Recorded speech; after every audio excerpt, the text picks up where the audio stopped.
Hey everyone, my name's Melanie, and I am the holistic nurse. It's funny. So back in February, my recruiter, Gloria, and I had a long conversation, and I was with USSI. Um, she and I had a deep conversation about who I was and the type of person that I was and where I wanted my nursing practice to go. And she decided she wanted to make this Facebook group for me. And I was always too scared to use it, but I'm not scared to use it anymore. And I'm excited and proud to use it because I really think it describes who I am. I no longer practice nursing. I chose to leave the profession in February, and I will get more into detail with that at a later time.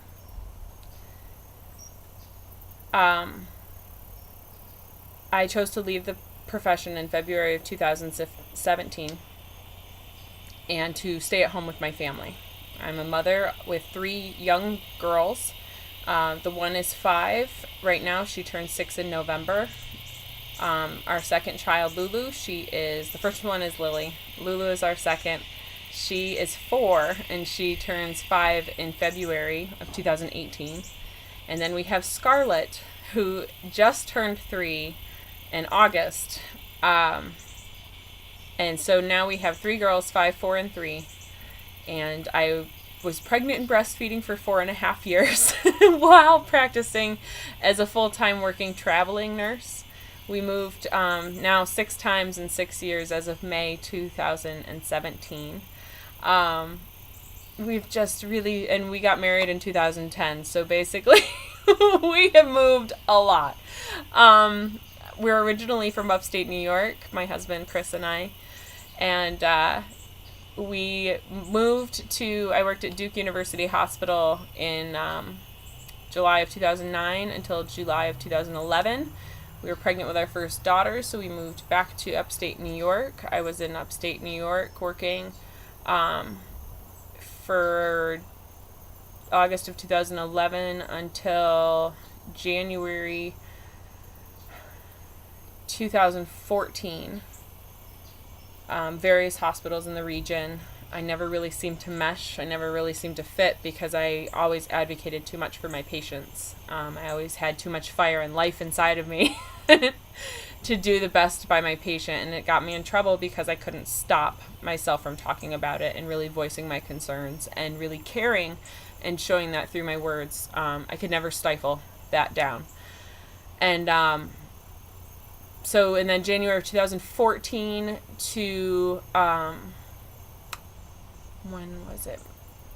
March of 2014, I worked in New York City and met one of the most amazing people, Katrina.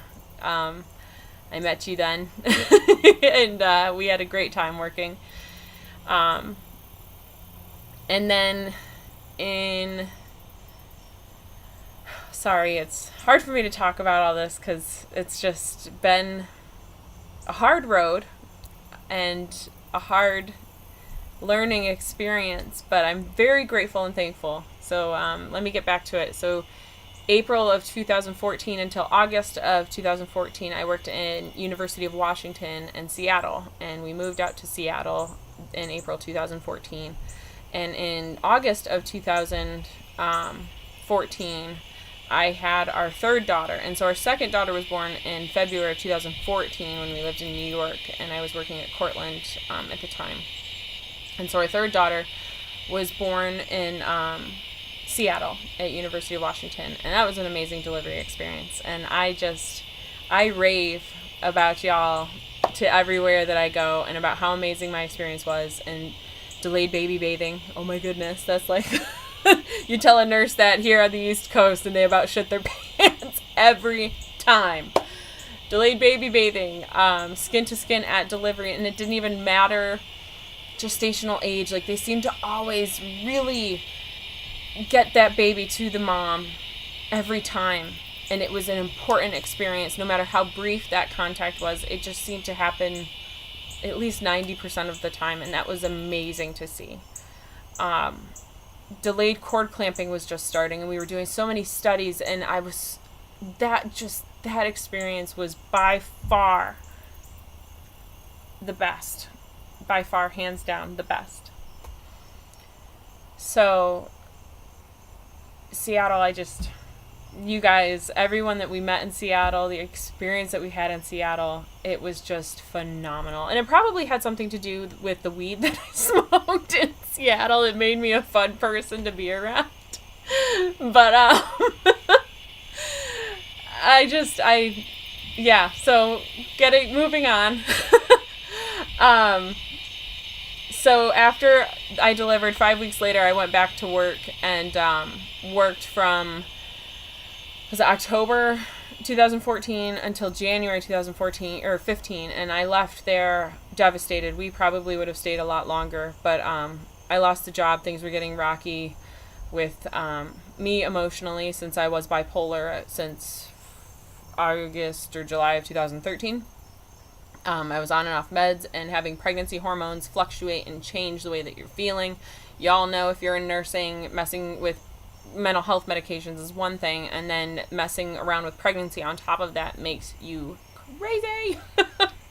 So I battled a lot with drug addiction, IV drug use, and yes, I did use narcotics while I was nursing and pregnant, and I was that nurse, and I'm proud to say that I was, and I'm proud to have learned my lesson that I needed to learn from that, and I'm not afraid to share that experience anymore, because there's no part of me that even wants to associate with that anymore. I have no pull or draw at all to drugs. I won't even take Tylenol or Motrin anymore. So I'm very thankful to have had that experience, and I feel compelled to share that experience with everyone that I possibly can, to get these stories out that I have as one person, as one soul. I have lived it all. I broke my back in 2007, I believe. I had a L1 burst fracture, so the vertebrae exploded from the inside out. It was a clean break, thank gosh. So I was only in a back brace for 6 weeks, and at that time I also broke my sternum in 2 places from a horse fall. I've been sexually molested as a child by multiple people. I was raped as a young adult. I've traveled. I lived in Spain for a semester. I've had whooping cough. Even after being vaccinated too. My husband had an affair with me, or on me. He had an affair on me. So it was while I was at my first psychiatric admission to the hospital. He started to have an affair with a woman. And that was a pretty low blow for me. And I held a lot of revenge and anger. And so then 2 years later, I believe, I cheated on him with another nurse that I had met on one of my journeys.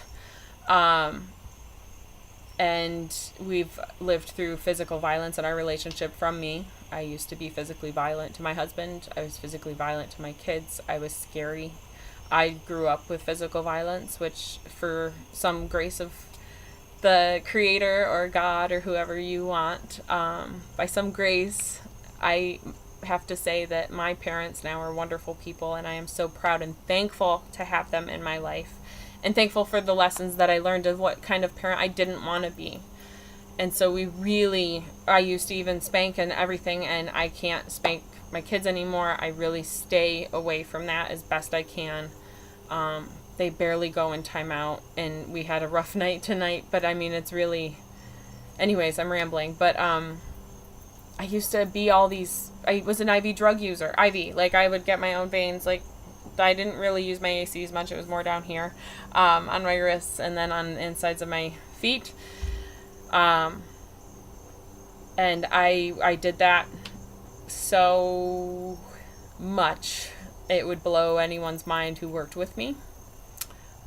Because I was that person that also was wonderful to her patients, and I was the one to get them the care that they needed. I didn't put up with bullshit, and I called anybody out on it, and I always rubbed and was abrasive because I believed in what was right. And so we really, I used to be all I used to be physically violent to my husband. I was physically violent to my kids. I was physically violent to my you can't hold people down. You can't tie people up. You can't tie up women. And you can't be killing women because of negligence, and you can't be killing babies because of negligence and malpractice. And you're a cowboy and you don't care what the new research says. You're going to do what you want anyways. You can't. It's that simple. And I couldn't stop talking about it, and I couldn't stop trying to change the world. And so I quit in September.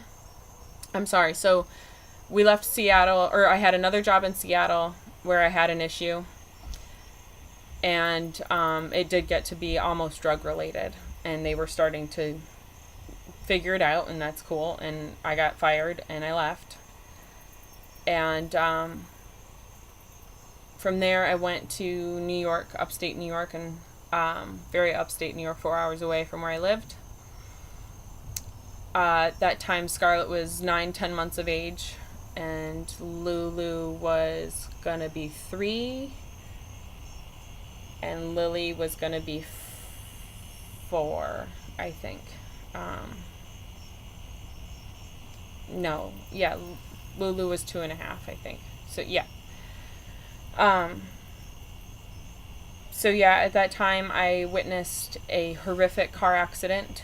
I watched the collision happen. I watched a woman run head-on into a cement pillar, and her car burst into flames, and I was the first one to the scene and was trying to open her car door. We couldn't get her out. I was the one to engage the entire car accident scene to help everybody rally as a team and pull that woman from that car, and she died. I was trying to do CPR and they pulled me off of her. I just had this compulsion to save her, and that tore me up. And that was 10 days after a motorcycle accident where I witnessed a partial below-the-knee amputation of a man's leg, and also helped facilitate the scene and guide the EMTs that were trying to assist with his leg. The maneuvers and what they were planning to do were not the optimal to promote less damage. So I helped them with that, and that was 10 days apart. And then my dog died, and was concerned that our daughter had either hit her head really hard or had a horrible drug overdose, and dealt with that scene going to University Hospital back in August of 2015. And in September of that year, I had a very big mental break. Should have been hospitalized, but was not, and ended up with a former Johns Hopkins psychiatrist, Dr. Member. Thank you. He really helped me get me under control by getting me on lithium. And that was a rough, really dark time. I've read some of my journal passages from that time. And sorry that it's getting a little bit dark here, but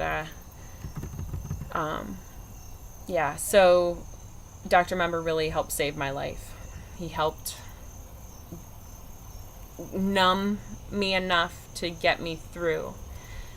All the while, though, I always questioned diet and what diet does to our bodies. I wasn't vegan. I wasn't plant-based. I was just your average American diet person.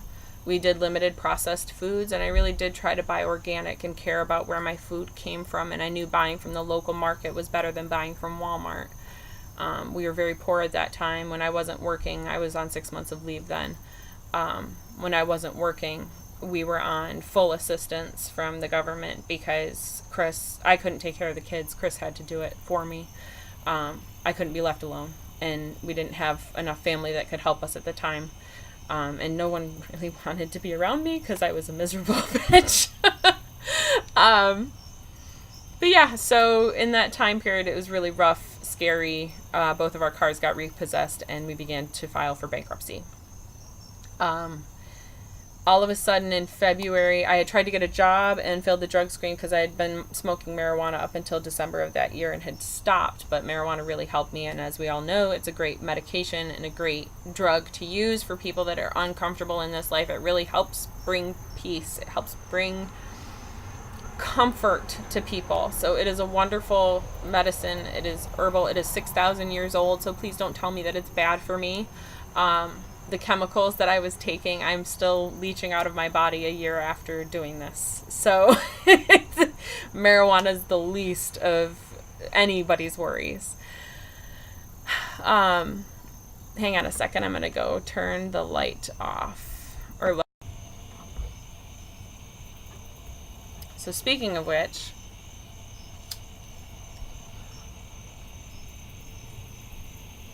gotta get my lawn care in. I still do a lot of lawn care, but I'm currently practicing an hour of advanced yoga a day, taking care of my 3 kids by myself. My husband works, and then he also has been trying to start our Veg Out OBX crabless crab cake and Italian sausage business, and we currently sell to 2 locations in Duck, North Carolina of Tommy's Market and the Sanderling, so you better check them all out. But he's an impeccable person. He's amazing, and I came to a realization today that thank you to him for standing by me, for being my support through all of this, and all of this crazy shit happened. And I was physically abusive, and he stayed, and he gave me a chance. And I find my admiration for him and his strength is infinity. I don't even know. It's so... just to be that person, he is a gift. He is a wonderful gift, and he has done me so many wonderful things, and I love that man to the moon. And so he knows it. So thank you, Chris. So anyways, I've had this crazy story. I have gone from hell, was raised in hell. I didn't hear I love you a lot as a child. It was very hard for me to warm up and to hug people. Karen in New York at my job, she was my preceptor. We were in the same graduating class, and when I learned ICU there, we had a really bad day one day, and she came in to give me a hug, and she came in and was like, and she's like, "You're not a hugger, are you?" And it was as if she could feel my auric energy. She could feel how bad I felt inside. She could feel it permeating through me. That was the reaction. I now give hugs to everybody. I want to hug everybody. Chris says that I joked in the beginning that they were chakra healing hugs, and now he will specifically say, "I need a chakra healing hug," and he comes in and he gives me a chakra healing hug and says that he can feel how good it feels to hug me, because before it was too intense. I was dark. I was so dark. So, anyways, I quit we came to the Outer Banks in February of 2016. I worked there. That hospital was great. They did need to work on delayed baby bathing, and it sounds like they're getting better about it. I just heard that from a patient, so bravo. That did need some work. I mean, these are World Health Organization standards, and so I'm gonna start calling places out that there's areas of improvement, and the people, they want to hear that something's being done, because women are feeling abused. They are feeling, and this did not happen at the Outer Banks Hospital.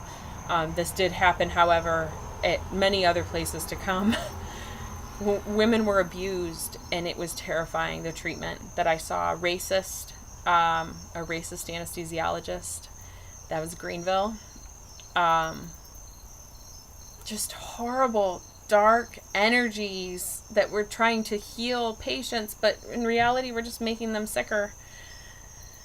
So I was at the Outer Banks for the 2.5 months, and then I worked in Greenville full-time, which is 2.5 hours away, Greenville Medical Center, and ended up in a shoulder dystocia that was 3 minutes long. With every person in that room didn't know the procedure for a shoulder dystocia. I was the only one.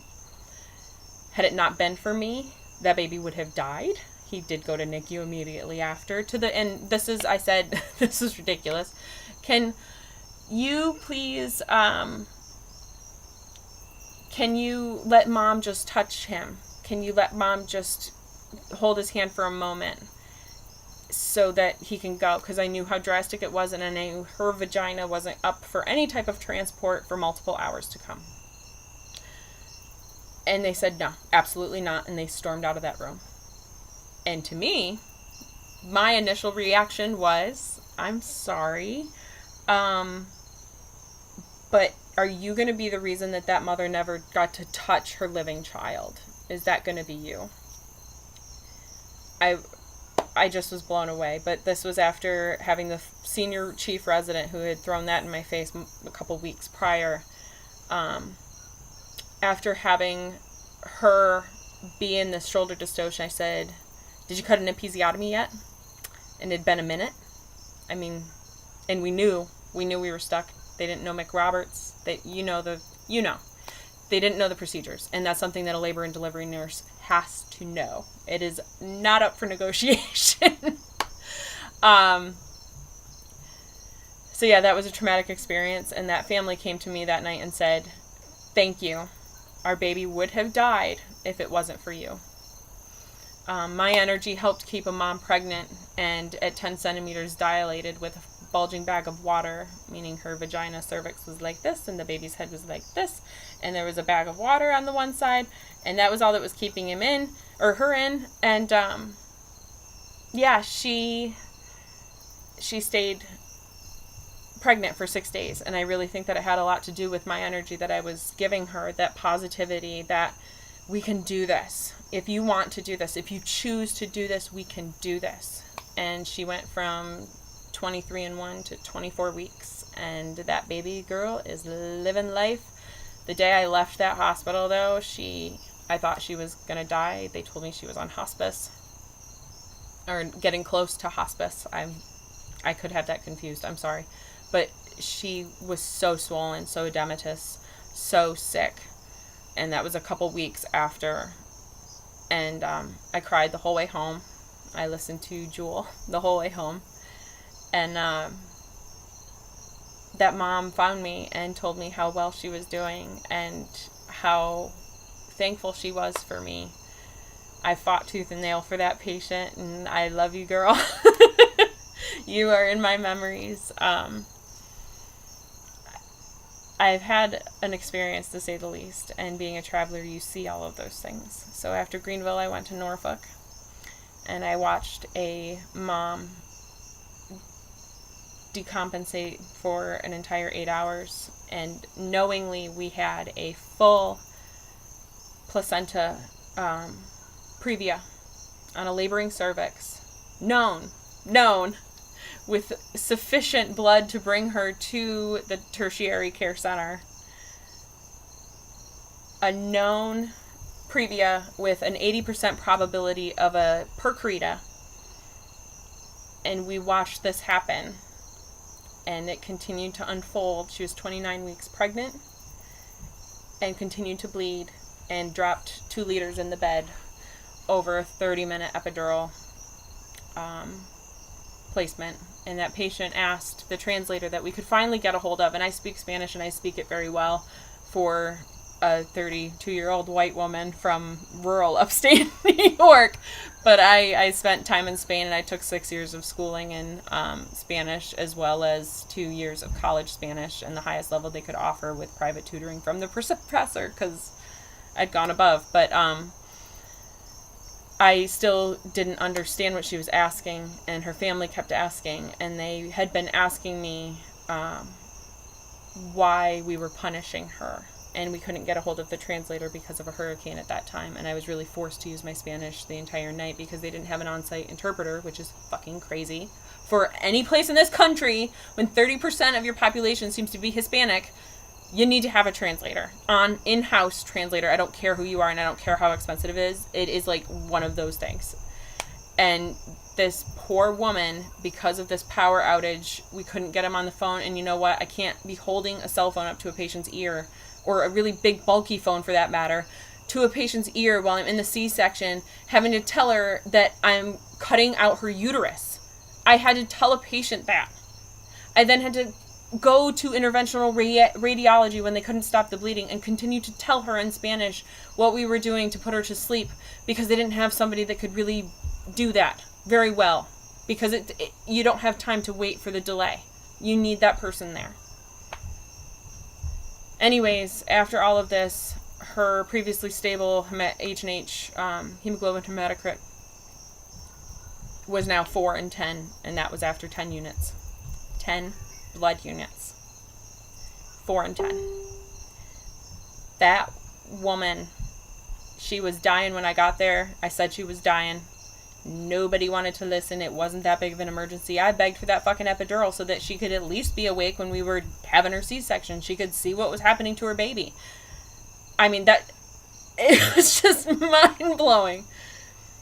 And 24 hours later, I went to see her. Not even 24 hours later. I'm sorry, 12 hours later. And I said, have you seen your baby yet? And she said they gave me a picture. Well, it was our fault that she and her baby both almost died. And now you're not even going to let her have that exchange to see her kid. What if she got septic? What if she suddenly got septic and she died? What if? And you're going to make it so that she never gets to see her kid. And that kid's going to live with the thought in his mind that my mother never even got to touch me. Seriously, people, let's work fucking harder. Harder for our patients, because they are the ones that matter. We are here to heal people and help people. I get fired up. I apologize. I took a break after this when they sat on a D-cell for 8.5 minutes at the bedside with a possible cocaine abruption. A very known cocaine user, big known. And they just sat on it and they just waited. And they didn't. I said, if it had been me on that table, you would have been in the OR 4 minutes ago. But because of the color of her skin or because of her socioeconomic status, you are choosing to wait. And the attending screamed at me that night, and the charge nurse nodded her head and said nothing. And the next morning I left, and I never went back to that hospital. And I didn't want to go back to nursing, but we were desperate. We no longer had a vehicle because the previous company helped pay for that. And we didn't have a house. We had to come up with our rent. Because working as a traveler, you make bank. You can make like $100,000 a year easy. And so we were very well off, and we spent our money because we were crazy. This video's long. It's a long story, guys. I got to sit down different. So after that, I stayed at home, and Chris went to roofing. And he had not been in the workforce since we went to Seattle, and he became a roofer. And this was after we had gone vegan. And September 12th, 2016, we became a vegan family because I wanted to heal mentally. I wanted to not feel sick anymore. And Mitzi downstairs, our downstairs neighbor, thank God for her, she really opened my eyes. Like, I'd been kind of on the path, but she was just the one to say, you don't feel good? Go vegan. Go vegan. See what happens. What could it do for you in 30 days? A week after I made the decision, I went to see a psychiatrist at Duke. We drove 4.5 hours for that visit. And he laughed in my face. He laughed in my face, said I would be on medication for the rest of my life. And he said this in response to me saying I wanted to come off my meds in 1 year to 2 years. In 30 days, I was off all of my medications. I had been on lithium, Wellbutrin, and Adderall, and I was to the point of snorting my Adderall to stay awake because the lithium was making me sleep 16 to 18 hours a day. So I decided, okay, well, if he says that, that's fine. The bill later came. It was $1,100. $1,100 fucking dollars for that 1.5 hour intake. Plus our driving fees to get there and the stress of everything with 3 kids in the car, and we had 9 puppies at home with our dog. So, that was just fucking mind-blowing. I'm sorry. So, he laughed in my face and told me I would be dead if I tried to go off my medication after hearing my history. And, I believed that I could do it. I didn't realize how long or quick it would take. But Mitzi had said that people on blood pressure medication often have to come off within 30 days. And I was like, oh, okay, whatever. And October 14th, I took my last lithium. Oh, no, that's not true. I took my last day of meds. I was no longer on Adderall. I quit Adderall a week into the diet. I didn't need it anymore. A week. After a week, I no longer needed to snort my Adderall to stay awake. I used to use a rolled up dollar and I'd keep it in my makeup purse and keep it folded so it was just like this random dollar in my purse. And I'd cut up my stuff on my makeup containers. And yeah, that was me. That was just so I could function. Plus 5-hour energies and all that other shit. Oh my god. But that was the cost of not being crazy and being able to provide for my family. So yeah, in a week after going plant-based, I no longer needed my Adderall. And, man, it was October, so we went vegan September 12th, and October 14th, I took my last day of Wellbutrin and lithium, and I forgot for 2 days. And I took another lithium, but I only took half of the dose, and Wellbutrin on the 16th, and it knocked me out for 16 hours straight. And before this, I'd been sleeping about 8 hours, 9 hours, and it was like 16 hours. Chris couldn't wake me up. He couldn't move me. I remember sleeping in my kid's bed, and I'd fallen asleep there, but he couldn't get me to move, and I slept clear through the next day. And that was the day that I decided inside that I was no longer going to take my medication, because obviously it was hurting me. If my body could not function and be awake after just 2 days of clearing, it was hurting me. It wasn't doing me any good.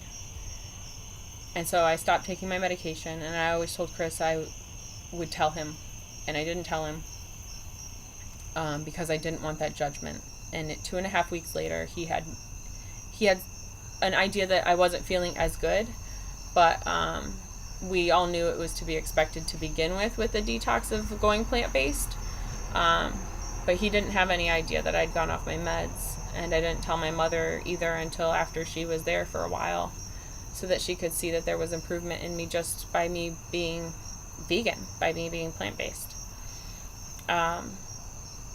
So we went through all of this adjustment period. Me leaving Norfolk was like this big cleansing to get rid of that environment, because I couldn't heal in that environment. And so January of 2017, I was convinced in December to go back for another contract, and that I could do it. I was strong enough, and I was like, okay, I got this.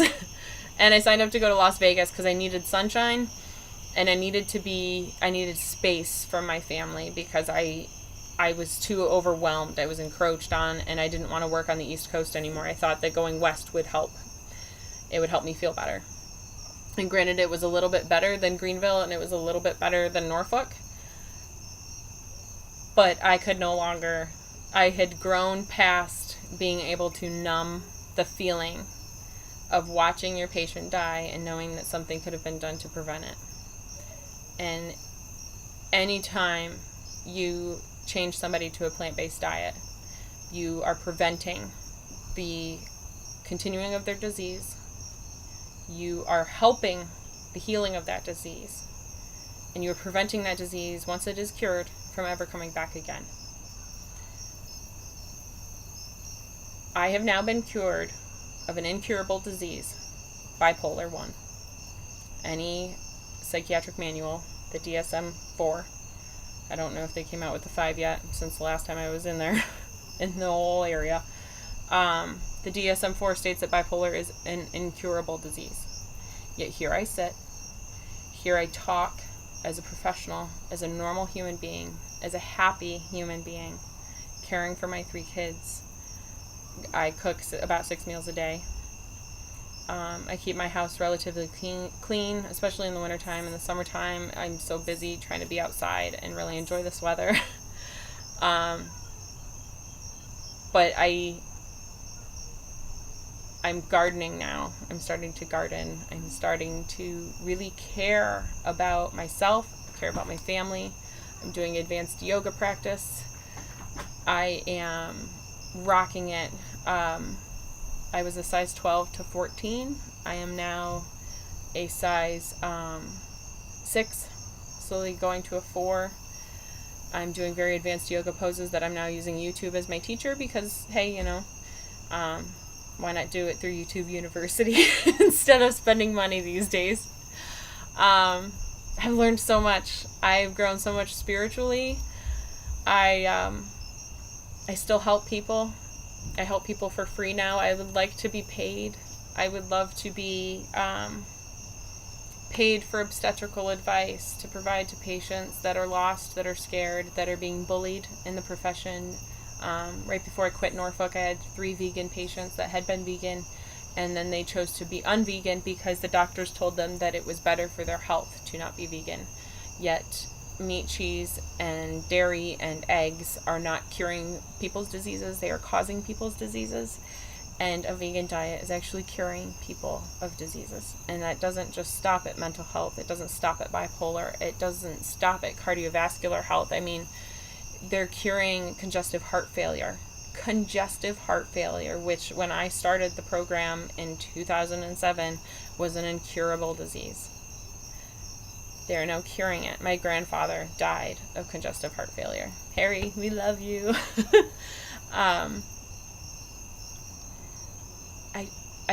I really want to help people. I want to better the world. But I want to do it my way, which honestly is doing something more than modern medicine. Doing it holistically, doing it through plants, doing it through essential oils, doing it through herbs, doing it through smoothies and juices, and true health. I want to provide that for anybody and everybody that I can. I don't care your background. I mean, I was a IV drug using mom of 3 traveling the country and internally dying, per se. Granted, I was making a change, a transition, and I guess I almost had to die so that I could become this new happy, loving person. And we watched some show the other day. It was on TV, and I said, Chris, do you realize that we used to be these people every day? We used to be fighting and having these really traumatic, angry experiences. You can't see my scar right now because of the lighting. There's a big scar. It runs right like this, where I cut my arm and I threw a butcher knife through a door, and I was screaming, just let me die. Just let me die, because I couldn't do it anymore. And he had called my mother, and she told him to leave, to get out. It wasn't safe. I resented and hated her at the time for it, but now I realize and I understand why, because I was batshit crazy, but he didn't leave. And he stayed with me, and he was compassionate, and he cared. And again, so I'm so thankful for him, and I love him so much. He is my peace. I am my peace. So I quit in February of, this is like an hour, oh my god. I quit in February of 2017 when I was using IV Dilaudid. Ironically, that was the drug of choice for a labor and delivery in Las Vegas. They like to get over those party hard drug tolerant people, maybe. But it was very easy to get my hands on it at that point in time. And I just then was like, I had this repulsion. The universe was it was telling me and screaming at me, no, like bad. Every fiber of my being, I was paranoid. I was just not well. And I finally asked myself the question, do you want to give your life for this? Do you want to give your life for Dilaudid? Do you want to give your life to any drug? Yes, you can stay a nurse. Yes, you can be keeping the bill. But can you really numb yourself to the pain of what you're witnessing? When a baby died that shouldn't have died because of a doctor and what that doctor did. And not allowing the nurse to check the patient. And because it's me, and everyone's different. And I love this nurse to pieces. To pieces. I would have checked her. Because I'm an asshole and I do whatever the fuck I want. And when I know there's a problem, I'm going to find out what that problem is and we're going to fix it together. And she didn't, and that's okay. But that doctor was mean and he was cruel. And he said, no, don't check my patient. And it was all because he was a cowboy and he didn't want to come in and he was tired or whatever the fuck it was. And that woman was ready to have her baby but couldn't, needed a C-section. And that doctor went into the OR and we had adequate fetal heart tones prior to surgery. In 130s, 140s or something, not in distress. And he did this emergency surgery where he then performed a C-section without a first assist, using the scrub tech only. And that baby had a dystocia and the head was stuck in the uterus. I want to say well over a minute. And that baby was early, like 24, 25 weeks. Because he chose to not come in. Because he chose to be mean and cruel to a person that never deserved to be treated like that. Because he chose to rush through this surgery like a cowboy. And because he chose to not pay attention to the signs and not to listen, that baby died. A baby, it could have been your baby. I like to help people with the empathy portion when you put it in those terms. It could be your baby that died because of that doctor.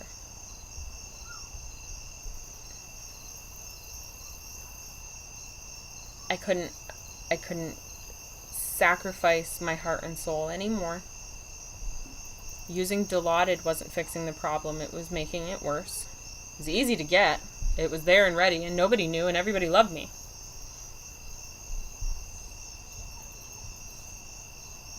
But was it worth my life?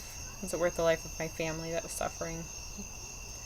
Was it worth moving more and stress and the unknown and overdose? I have personally woken up gasping that noise after being zonked in La La Land because I wasn't breathing. And some force woke me up. And maybe it was to do this. Maybe it was to preach this method, this holistic method, preach this idea of getting back to where we came from and doing it differently, doing it with kindness and doing it with love and healing instead of preserving, instead of looking to a chemical to do what God can do, or the source, or the creator, or whoever you want. I follow no religion. Within me is my religion. This is my temple. This is my home. After quitting in February 2017 of this year, I struggled. I was very angry. I was an angry vegan. I was very ferociously vegan. And we had to vacate our house because of our previous landlord. I'm grateful now for very kind landlords. Thank you, Richard. You're wonderful. So I'm very grateful for where we are now, but I had to leave my best friend, Mitzi. I had to leave our neighbor, Wes. I had to leave my puppies that I helped raise. I had to leave all of that and come 20 miles away to a place where Chris worked oftentimes 90 hours a week when we first moved. And I had no car. I had no way to get anywhere. And it was stressful on all of us. And I was still very angry. And I want to say the beginning of June or maybe the middle of June, we struggled financially terribly. We struggled. We had to borrow money to be able to move again. And it's just been so stressful. And it's better now. Everything's so much better. Chris has started a new job at the Sanderling, was continuing to work as a roofer. And it just, it all was so stressful. And then my washing machine broke in the middle of June. But I had this epiphany where I was washing dishes, listening to newsreels regarding Trump and North Korea and how scary this world is and all the terrible things that are happening in Fukushima and oh my God. And I was listening and I said, it's not, is this worth your energy? Is this worth feeling so bad? And I said no. And then the thought came to me almost instantly, well, use the internet for good. I was like, okay, well, how can I do this? And maybe that night or the next night, I saw a message go by or a post from somebody in a group, and they said, I hope everyone's feeling the shift going on. And all of these people commented, and I was like, what shift are they talking about? So I asked. And someone started me on looking up information regarding the ascension process, 4 to 5D ascension. And that will be my biggest thing for people to preach as well, is to really educate yourself on this. And I will talk a lot about it more, but that's what helped me grow the most spiritually. And so in 2 months, I am manifesting awesome things for myself. I talk about it with my husband, and he is starting to manifest things, and he is starting to see the power of positivity, the law of attraction. He is starting to grow emotionally and mentally right along with me because I'm educating myself about it. I am YouTube universitying the shit out of this stuff. Like I am on YouTube when I'm washing dishes, when I'm doing laundry, when I am cleaning, when I'm raking the yard. I've been bad about it lately, but I haven't felt that great, so it is what it is. But I am doing all of these things, and I'm listening to this information to help educate myself and to learn of my higher self, to live in this positive place, to live in this place of peace and love. My husband and I don't fight anymore. After everything we've gone through, we don't fight anymore. I'm so much better with my children. We don't time out anymore. And if you check out my Facebook, today was a different day. But this journey, Chris is now a manager of one of the restaurants at the place he started working at in May. This stuff doesn't happen by dwelling on the bad. This stuff doesn't happen. We're financially comfortable. We are starting to grow our Veg Out OBX business. I am finally comfortable to get back into working because I've healed myself to the point that I feel good enough about myself, confident enough about myself to be able to go out into the world, because I was scared before. I was such an introvert, and I was so... the turmoil. My closest people really saw the growth, and that would be Chris, Mitzi, and Ekram, and then my family and his family. I didn't speak to his family for 1.5 years for everything that had gone down. They've seen my growth, and they will all attest to the fact that I am eons away from the person that I entered this world as, which was very angry, very scared, very sad. And now I'm very happy and energetic and loving and proud and getting... I think the mosquitoes are telling me to be done. So I wanted to share with everybody. I want to help you all grow. I want to help people learn. And I want to do this as best I can. And really from a positive outlook, from a positive aspect. And I want to keep everybody in check with that, because that's really, we need to grow as a collective consciousness. We need to gather our thoughts and wisdom as one and approach this world with happiness, with love. If you see somebody that needs help, it doesn't matter who you are, help them. Provide them some relief.